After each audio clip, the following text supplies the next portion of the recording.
사무엘하 1장 11절에서 16절 한 목소리로 읽겠습니다. 시작. 이에 다윗이 자기 옷을 잡아 찢음에 함께 있는 모든 사람도 그리하고 사울과 그 아들 요나단과 여호와의 백성과 칼의 죽음으로 말미암아 저녁 때까지 슬퍼하여 울며 금식하니라. 다윗이 그 소식을 전한 청년에게 묻되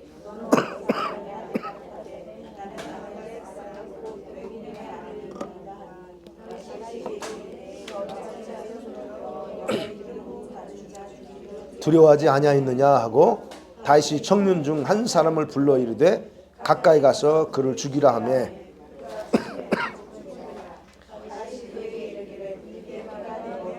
돌아갈지어다 내 입이 내게 대하여 증언하기를 내가 여호와의 기름 부음 받은 자를 죽였노라 함이니라 하였더라. 아멘. 오늘은 두 종류의 그런 대가, 두 종류의 사람이 대가를 지불하는 내용이 나오는데요. 그냥 오늘은 사울에게 사울이 더 여러분 잘 아시니까 그래서 제목을 그렇게 생각했어요. 죄의 대가를 지불한 사울. 그럽니다. 자, 사무엘상 마지막 31장은 우리가 보진 않았지만 사울과 그의 아들들이 죽는 내용이 기록되어 있어요. 세 아들이 죽습니다. 자, 사울이 어떻게 죽냐면 화살을 맞습니다. 화살을 맞아서 중상을 입은 상태에서 차라리 블레셋 사람들에게 죽임을 당하느니 자살을 선택했다라고 기록합니다. 예. 자, 이렇게 비참하게 생을 마감해요, 사울이요. 그리고 그렇게 죽은 사울과 그의 그 세 아들을 길앗 야베스 사람들이 그들을 시체를 물론 이제 잘렸죠. 예. 그 주민들이 그들을 장사 지냅니다. 자, 그러므로 통해서 사울이 이스라엘의 초대 왕의 영광 그런스러웠던 그런 모든 생애가 다 끝나고 결국 이렇게 죽고 끝났다는 내용이 31장까지 그런 내용이라는 거예요. 자, 그러면 그걸 중심으로서 첫 번째 생각해 봅니다. 사울이 왜 졌을까요? 왜 죽어야만 됐는가 하는 겁니다. 이스라엘 백성들이 왜 전쟁에서 졌어야 됐냐 하는 거예요. 여러분, 이 사울이 이렇게 비참하게 죽을 수밖에 없었던 이유는 두 가지로 생각해 볼 수 있습니다. 먼저 사울의 교만함이 가장 큰 이유입니다. 사울의 교만함이 가장 커요. 그리고 그런 교만함이 용서받을 수 없는 죄악을 저지릅니다. 그러니까 교만함과 그 교만함을 통해 저지른 죄, 그 죄 때문에 사실은 사울은 망했다라고 보면 돼요. 사울이 우리가 아는 것 처음에는 겸손했어요. 진짜 정말 겸손했었습니다. 그런데 얼마 못 되어서 교만해져요. 그리고 자신은 더 우월한 존재라고 생각하기 시작하는 거예요. 그게 우리가 아는 것 15장에서 하나님이 사울에게 아말렉 사람을 진멸하라 그래 명령했잖아요. 자, 그럼 그 명령을 받았습니다. 그러면 그가 겸손했다면 그대로 했을 거예요. 근데 사울은 그러지 않아요. 하나님의 그 명령에 불순종해서 본인이 선택해 죽이기는 죽이는데 좋은 것을 남겨두고 처리하면서 전리품을 자기가 다 취합니다. 물론 백성들과 함께 취했죠. 이게 바로 아무것도 아닌 것 같은데 여러분 사울의 결정적인 그런 그 잘못된 교만함의 모습을 그대로 보여주는 겁니다.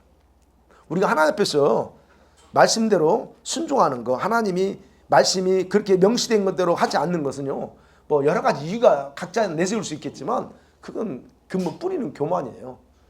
네, 자기 생각이 더 중요하다는 거죠. 사울이 그랬다는 거예요. 그럼을 통해서 결국은 이 죄가 그의 삶을 망하게 만듭니다.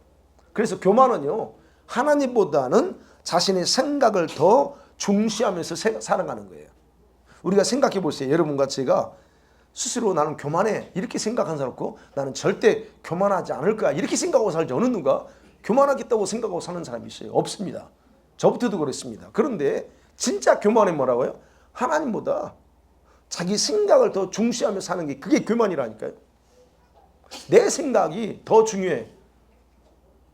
중요할 수 있습니다. 그런데 그 하나님 앞에서는 그게 교만의 뿌리예요. 이게 가장 큰 교만이다는 거. 자, 그러한 사울에게 하나님은 사무엘을 통해서 선포하지. 너의 왕위는 끝났다. 왕위 자체를 폐해버립니다. 그렇게 선언합니다. 단호하게 선언합니다. 이제 그렇다고 해서 하나님이 사울을 바로 죽이나요? 바로 제거하고 다음 사람한테 왕위를 주지 않습니다. 기회를 주면서 계속적으로 기다립니다. 설령 그가 왕위를 잊지 못할지라도 그 영혼은 또 하나님 사랑하시니까 기회를 주시는 거예요. 자, 이게 첫 번째 죄입니다. 그 다음으로 결정적인 죄는 뭐냐면 22장에서 다윗을 도왔다는 억지 제목을 씌워서 아히멜렉을 비롯한 제사장 85명 그 가족들을 모조리 몰살시키는 겁니다. 이거 어마어마한 죄입니다. 한 사람을 죽여도 그거는 큰 죄인데 85명이에요. 그것도 그래서 이건 절대 용납할 수 없는 그런 범죄 중에 범죄예요. 아무 죄가 없는 하나님의 제사를 주관하는 영적인 지도자인 제사장들을 학살한 거. 이게 어마어마한 거예요. 자, 그럼에도 하나님은 사울을 즉시 벌하지 않습니다. 즉시 벌해. 우리 같으면 그 어마어마한 죄를 진 거 그냥 싹 어떻게 해야죠? 근데 하나님은 그렇게 하지 않습니다. 그럼에도 불구하고 기회를 주신다 이거예요. 그러나 중요한 건 사울은 거기서 뉘우치거나 회개하지 않습니다. 왕으로서 나라를 이끌어가는 책임은 모두 다 benge치고 어떻게 하지? 오직 위협이 된다고 생각되는 이 다윗을 쫓아다니는 얘기 바빠요. 다윗을 죽이는 일이 현안이 되어서 그냥 다윗만 쫓아다녀요. 물론 이제 다 그런 항상 그런 것은 아니지만 그 스토리 내용이 그렇다는 거예요. 자, 하나님은 계속 기다리면서 회개할 기회를 주었지만 사울은 잠깐 뉘우치는 순간들이 있었어요. 다윗에게 호의를 뵙고 그래서 뉘우치는 순간 경우도 있었지만 회개하지 않습니다. 그러다가 결국 이 블레셋의 침략을 통해서 아벡 전투 또는 길보아에서 전투에서 전멸하고 모두가 다 죽습니다.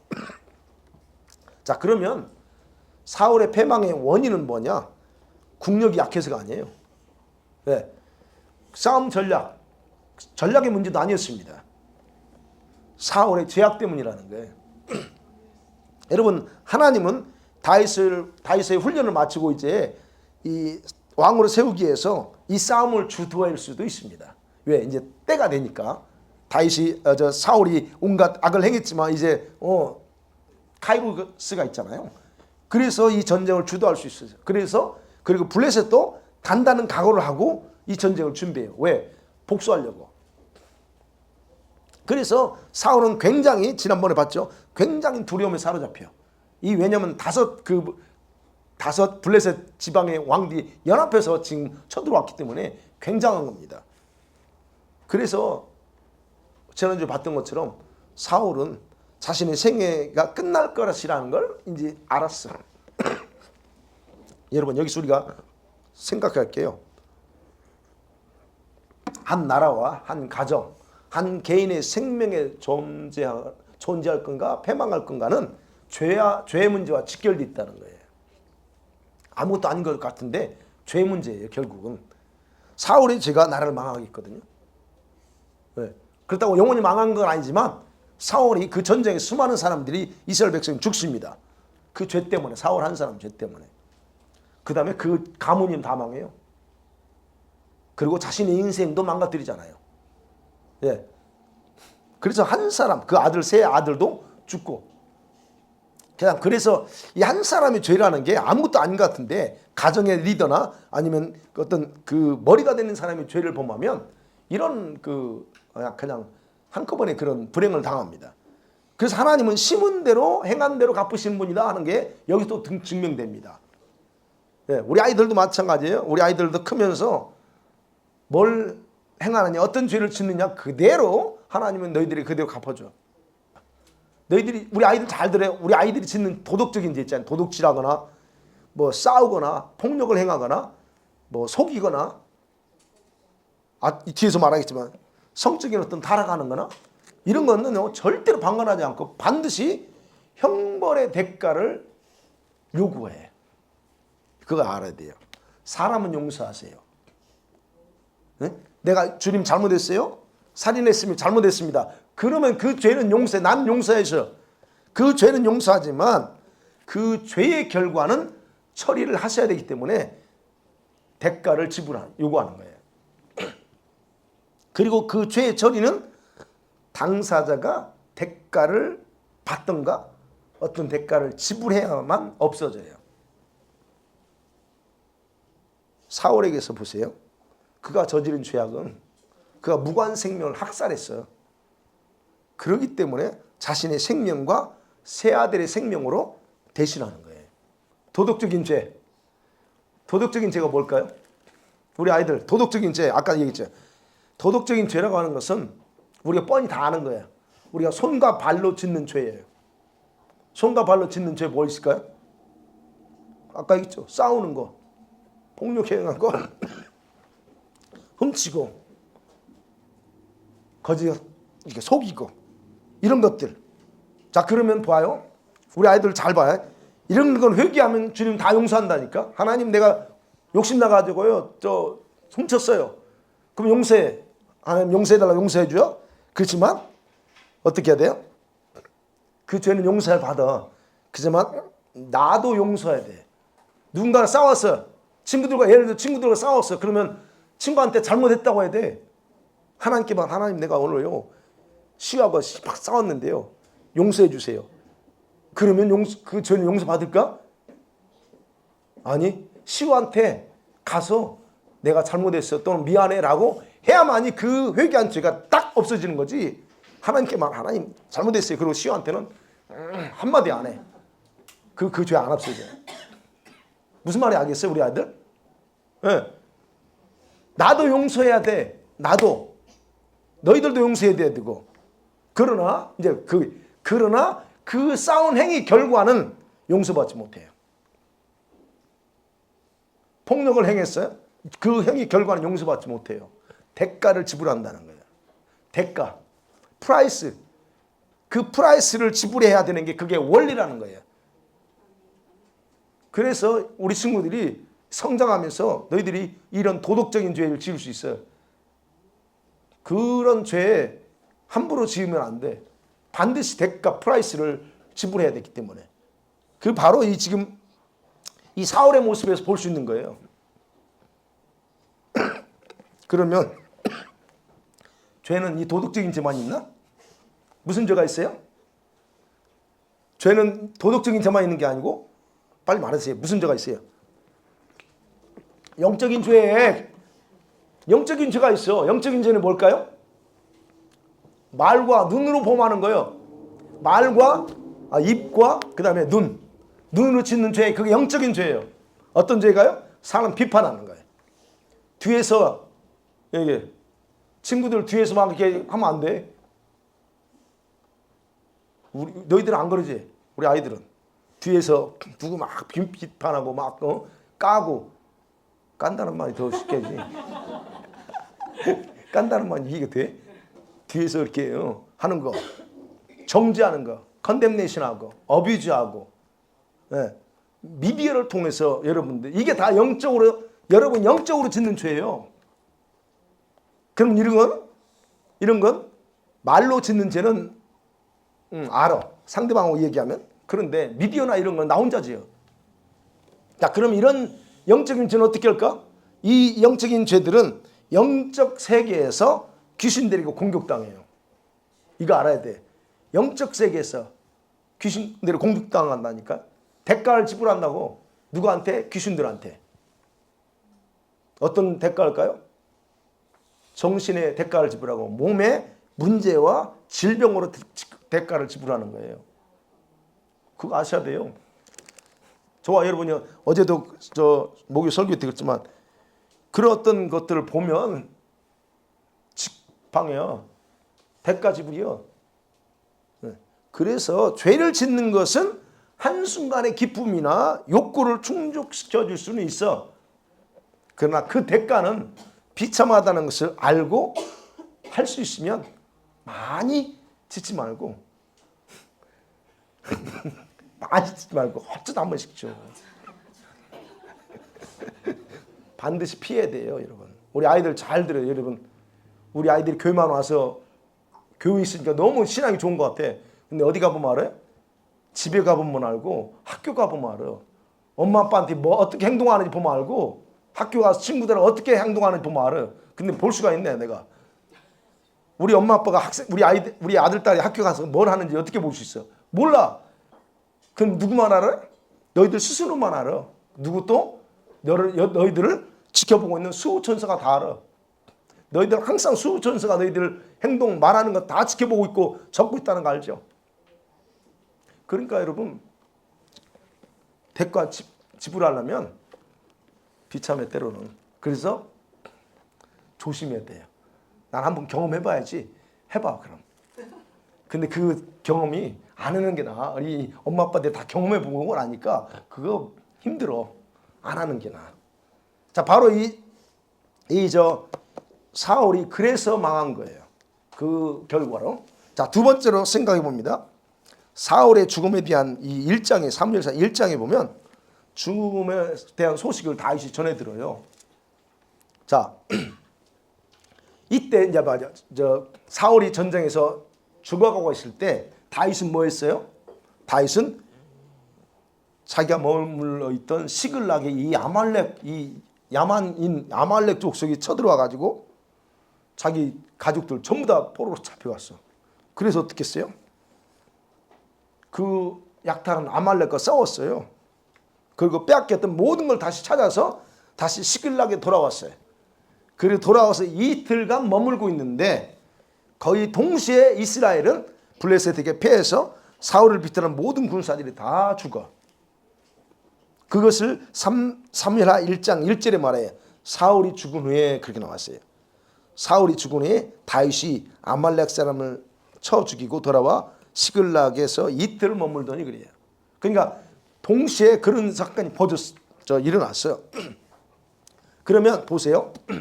사무엘하 1장 1절이 바로 사무엘상과 연결된 중요한 구절이라는 거예요. 그 전쟁에서 도망쳐 나온 한 사람이 다윗이 머물고 있는 시글락에 딱 달려왔어. 와서 전쟁의 결과를 알려줘요. 그리고 그 청년은 다윗에게 희소식이 될 거라고 생각하고 사울과 요나단이 죽었다는 정보를 흘려요. 그런데 그 청년이 사울이 죽은 과정을 상세하게 말하고 있어요. 오늘 이제 사무엘하 1장하고 31장하고 여러분 읽을 때 어떤 생각이 들어요? 나 쳐다보지 말고. 사무엘상 31장에서는 사울이 자살했다고 나오고 사무엘 1장에서는 이 아말렉 이놈이 죽였다고 나오잖아요. 그런 거 읽을 때 어떻게 생각하세요? 31장에서는 사울이 스스로 자결했네. 근데 이 청년이 와가지고 사울이 죽는 걸 자기가 옆에서 죽도록 도와줬다고 얘기해. 자, 여러분 이것을 어떻게 해야 될까요? 두 가지로 해석이 가능합니다.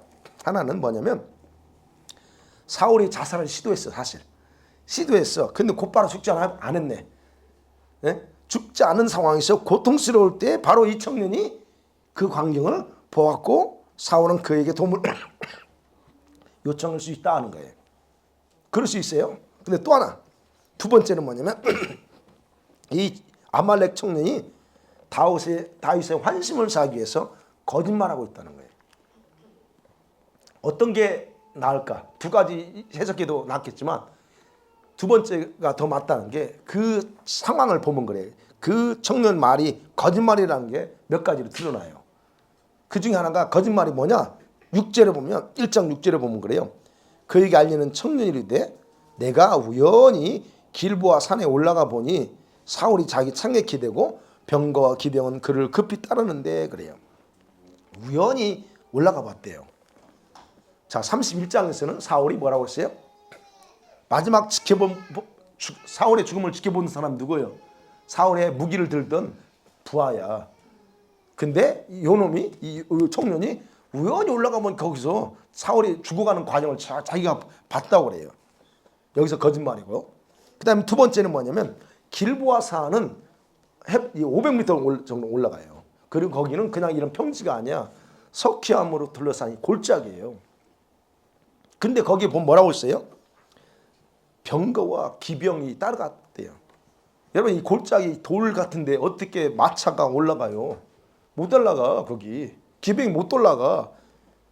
이게 바로 이 아말렉 청년이 거짓말하고 있다는 내용이 부분이에요. 거짓말하는 거예요. 왜냐하면 병거는 평지에서나 달릴 수 있지. 산에서는 불가능해요. 그리고 사실 이 이스라엘 군대가 블레셋군을 피해서 지금 그 길보아 산에 올라간 거거든요. 왜? 걔네들이는 마차를 끌고 오고 하니까 병거를 가지고. 그러니까 산에 올라갔는데 그런데 그 뒤를 따랐다고 그래. 그래서 블레셋 사람들이 병거나 기병 대신에 뭘 가요? 활 쏘는 자를 활궁들을 동원해 가지고 이스라엘 추격했고, 그리고 사울은 그들 중에 하나에게 맞았어요, 활로. 그러니까 결국 기병과 이 병거가 따랐다는 것은 거짓말이라는 거예요. 있을 수 없는 얘기예요. 그 다음에 세 번째 뭐냐면 자기가 뭐라고 그래? 나는 아말렉 사람입니다 그래. 8절에 보니까 8절에 내가 이르되 너는 누구냐 하기로 이제 사울이 물어보는 거예요. 나는 아말렉 사람입니다. 그러니까 내 목숨이 아직 내가 완전히 있으니까 내가 고통 중에 청하고 나를 죽여라 그래. 사울의 죽음과 관련된 이 아말렉 청년의 말이 완전히 더 거짓말이라는 게 드러나는 결정적인 단서예요. 왜냐하면 사울이 31장 4절에서 그래요.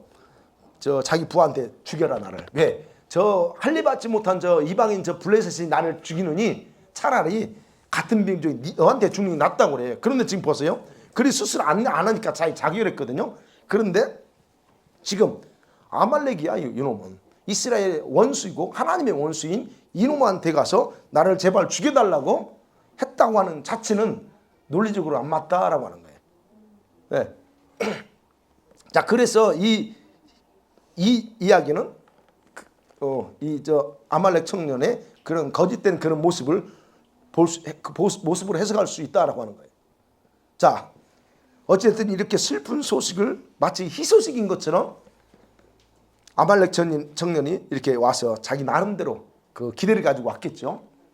근데 다윗에게는 전혀 희소식이 아니에요. 오히려 함께한 동료들과 저녁 때까지 슬픔에 잠겨서 금식을 선언합니다. 그게 이제 11절 이게 쭉 12절 그래요. 너무 슬펐어요. 오히려 잘 죽었다가 아니고 자기 동족이에요. 그리고 자기가 섬기던 왕이고 그가 죽었으니 얼마나 슬퍼요. 그러니까 슬퍼서 금식을 선언합니다. 그러면서 다윗은 슬픔에 잠겨 있다가 사울을 죽였다는 그 청년을 생각하기 시작한 거예요. 어떤 생각이 있을까요? 그래서 다시 말해 13절에 보면서 청년을 다시 불러. 너 어떤 자야? 다시 묻습니다. 그러니까 말하죠. 나는 아말렉 사람이고 외국인입니다. 이방입니다. 그래요. 여러분 보세요. 여기서 그래요. 청년은 자신에게 좋은 일이 일어날 거라고 생각하고 자신에 대해서 이겨요.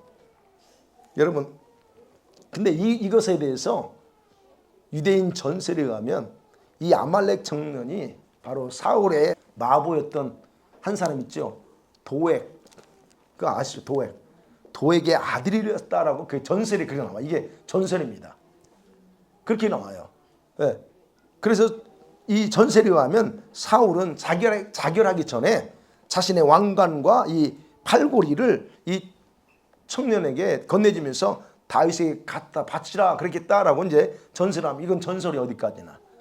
어쨌든 이 아말렉 청년이 그렇게 자기 나름대로 기대를 가지고 자기의 신분을 얘기합니다. 다윗은 그 말을 듣고서 어떻게 해요? 그를 죽이라 명령하죠. 14절에 죽이라 그래요. 왜 죽이라 할까요? 여기서 이제 생각 왜 죽이라고 하냐는 겁니다. 죽이라고 하는 이유는 두 가지예요. 첫 번째는 뭐냐면 그가 다윗이 말하기죠. 하나님의 기름 부음 받은 자를 죽였기 때문에 너는 당연히 죽여야 된다는 겁니다. 다윗 입장에서는 합당한 거예요. 구약에서 하나님의 기름 부음 받은 자를 죽이는 것은 하나님의 권위에 정면으로 도전하는 행위거든요. 그러니까는 다윗 입장에서는 그를 죽일 수밖에 없어요. 물론 사울은 제사장들을 죽이면서 하나님의 권위에 도전했지만 다윗은 그를 존중했죠. 그러나 지금 다윗은 사울을 따라가지 않고 자기 나름대로의 그 신앙 관점에서 그를 죽입니다. 그 다음에 두 번째는 이 아말렉 청년은 이스라엘로 귀화한 자예요. 그렇다면 이스라엘 법도를 너무 잘 알고 있는 사람이에요. 도액처럼. 이방인이지만 자기가 이스라엘 백성이 되겠다고 귀화했어. 그러면 그 법을 따라야 돼. 그러면 적어도 이런 사람들은 율법에 대해서 알고 있고 그렇다면 그 왕에 대해서 또 그 백성들에 대해서 충성하는 것이 정상이야. 그런데 왕을 죽였다는 거예요. 그래서 다윗은 그를 죽이라고 함을 통해서 이 하나님의 그 권위, 하나님의 권위의 그 회복을 위한 그런 의미로서 그를 죽이라고 하는 것이고, 그 다음에 하나님의 권위에 대적한 악을 제거한 그런 어떤 공의였다라고 우리가 해석을 하기도 합니다. 어쨌든 다윗은 그 청년에게 이방인 주제에 감히 하나님의 기름 부음 받은 자를 죽이는 것을 두려워하지 않았느냐라고 하면서, 그죠? 14절째 그러면서 그를 죽이는 것, 그래서 말하죠. 죽는 건 네 죄 때문에 죽어라고 이게 정확하게 얘기를 하는 겁니다. 자, 여기서 우리가 이제 한 가지 원리를 발견해야 돼요. 우리 아이들도 마찬가지. 여기 다 똑같아. 아까 첫 번째에서는 그 죄 대가. 그렇다면 여기서는 또 다른 거예요. 한 가지 원리가 뭐냐? 자신의 목적을 위해서 아무리 그럴듯한 거짓말을 할지라도 반드시 들통난다는 원리입니다. 이건 너무나 잘 아는 거죠. 우리가 살면서 거짓말을 많이 하기도 합니다. 뭐 선의의 거짓말도 할 수 있고 어떤 거짓말도 하지만, 그러나 분명한 것은 거짓은 다 드러나게 돼 있다는 거예요. 우리 아이들이 거짓말 많이 하거든요. 미안한데 우리 아이들이 거짓말 참 많이 해. 안 그럴 것 같죠? 거짓말 많이 합니다. 그래 엄마 아빠가 속아주는 거야. 너희들 알아? 엄마 아빠가 속아주는 거예요. 몰라서 그런 게 아니고 다 알지만 속아주는 거예요. 예. 근데 중요한 건 그런 거짓말들 다 들통난다는 거예요. 그래서 동시에 누가 들통내요? 하나님은 그런 거짓은 진실이 아니기 때문에 싫어하셔서 우리가 행한 거짓말을 다 드러내버려요. 그래서 우리는 예수 믿는 사람으로서, 우리 아이들도 마찬가지, 예수 믿는 아이들로서 거짓말하는 걸 좋아하면 안 돼요. 정직해야 돼. 진실해야 된다는 거예요. 거짓은 어떤 거예요? 상대를 속여서 자신의 목적을 이루어야 하기 때문에 이루려고 하는 거 아니에요? 그게 바로 사단의 속성이야. 그래서 우리에게는 이미 사단의 속성이 있어요. 우리 아이도 마찬가지고. 그 속성 따라서 필요에 따라 거짓말하고 말 바꾸는 거, 그거는 절대 하나님 기뻐하지 않아요. 이 아말렉 청년은 그럴듯하게 꾸며서 말을 하면 다윗이 속을 줄 알고 왔지만 하나님은 그의 거짓에 속지 않았었다는 거예요. 이게 원리예요. 거짓말에 대한 대가 역시 치르게 돼 있어요. 우리가 거짓말하면 반드시 그 대가를 치러. 아말렉 청년이 죽어했던 이유는 그가 사울을 죽였다고 거짓말했기 때문에, 죽였기 때문에 그 죽임에 대한 건 생명을 바꾸는 거예요. 그래서 대가를 치르는 거예요. 여러분, 우리가 살면서 돈에 대한 거짓말을 할 수 있잖아요. 돈에 대한 거짓말 했다면 돈에 의해 손해를 봅니다. 돈 속이었어. 그럼 반드시 그 돈으로 손해보게 만들어요. 왜? 그걸로 하는 거든. 생명은 생명으로. 바로 그게 원리라는 거예요. 네. 여러분, 그래서 아셔야 돼요. 우리 아이들도 알고. 거짓말은요, 자신을 바보로 만드는 행위입니다. 우리 아이들도 거짓말하면 너희들 스스로를 바보로 만드는 행위예요. 하나님은 어디 계시 우리 안에? 우리 심장 안에 계셔. 우리 아이들 심장, 하트 안에 주님이 계시는데, 아니 그 주님이 심장에서 뭐 할까? 여러분의 심장 박동 소리를, 비트를 다 들어.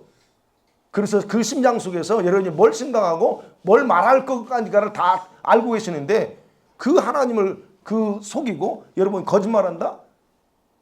그럼 하나님이 어떻게 될까? 그렇게 거짓말하면 하나님을 바보로 만드는 거예요. 그리고 여러분의 심장을 더럽히게 되는 거예요. 그래서 하나님은 거짓말을 가장 싫어하시는 거예요. 거짓말을 왜 하나님이 가장 싫어할까요? 사단이 거짓말로 아담을 타락시켰기 때문이에요. 거짓말로. 말씀 맺어봐요. 하나님은 저와 여러분의 생명을 주관하고 계십니다. 있습니까? 저와 여러분의 생명 하나님 주관하고 계십니다. 우리 아이들도 마찬가지야. 아이들도 지금 커가고 있지만 우리 아이들의 생명은 하나님의 손에 있어요. 네. 그리고 우리들이 살아가면서 행하는 말들, 행동 하나하나를 다 주님이 주목하고 계세요. 그리고 기록도 한다고 그랬죠. 누굴 통해서? 수천사를 다 통해서 기록하고 녹화도 하고 계신다 그랬어요. 그러니까 여러분들이 어디 가서 학교에서 친구들끼리 모르게 뒤에 화장실 가서 아니면 모르게 만나가지고 행한 모든 건 다 주님이 다 기록했어. 다 촬영해놨어. 그건 사실이에요. 왜 그럴까요? 왜 하나님 그렇게 하실까? 우리들의 말과 행동들이 결국 천국의 법정에서 증거돼야 되기 때문에 그래요. 코르트, 헤브니 콜트에 가가지고 딱 우리 서서 그거 증거 가지고 너 초등학교 몇 학년 때 밴쿠버 무슨 학교에서 네 친구가 이렇게 했지, 거짓말했지, 뭐 했지, 좋은 말 했지, 다 드러난 게 돼 있어요. 그래서 하나님은 공의의 법칙을 세워놓았어요. 공의의 법칙을 세워놓고서 그 법대로 진행하는 거예요. 바로 이 오늘 사울이 망한 거, 이 아말렉 청년이 죽은 거 행한 대로 심판대로 받는 거예요. 그걸 그대로 우리에게 보여주고 있다. 대가 지불. 네. 프라이스는 지불하게 돼 있어요.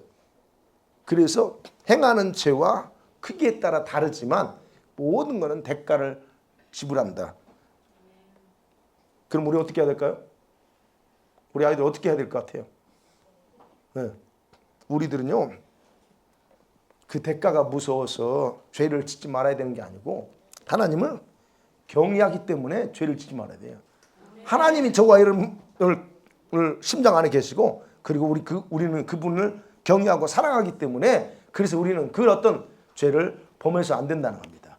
그래서 우리 아이들도 마찬가지로 우리 모두가 다 하나님 앞에서 그 어떤 것보다 하나님을 경외한다면 그 마음이 더 강하다면 우리는 죄 짓는 것에 대해서 쉽게 함부로 하지 않을 줄 압니다.